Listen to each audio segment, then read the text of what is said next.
Here's our displacement sensor. So this records both vibrations in terms of the velocity and immediately calculate the displacement. So it's a very well-made sensor. Everything is metal and it's an IP68. You can easily mount it to the roof of the mine. So I'm just gonna show you the USB. The port he has is a Modbus 485, and we use that adapter, but you can, directly connect it to your system as well. So I'm gonna come back to the software. So this is it's running on our software platform, and so it's very easy. It's a plug and play, and it automatically pops up on the left side menu.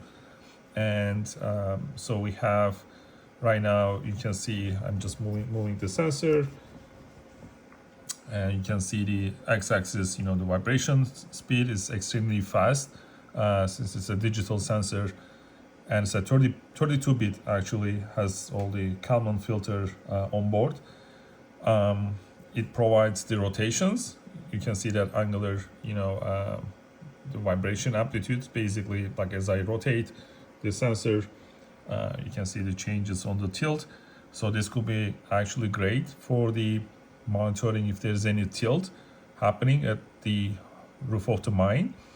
And then here I'm gonna move it like very slowly, so you can see the displacement values.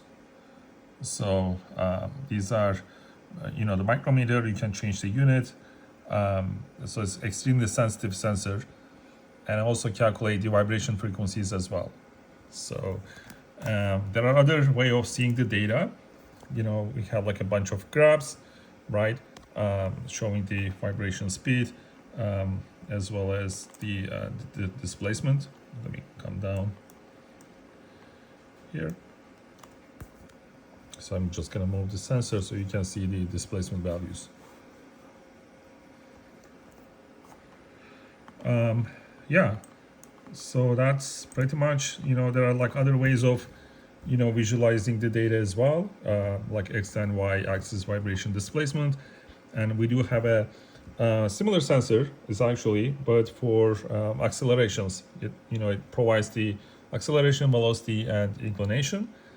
This specific one provides displacement, velocity, and inclination.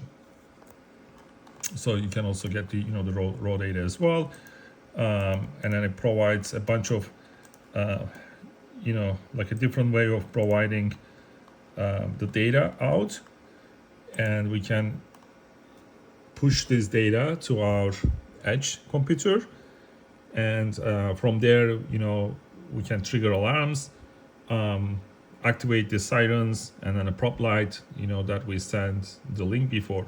So yeah, let me know if you have any questions.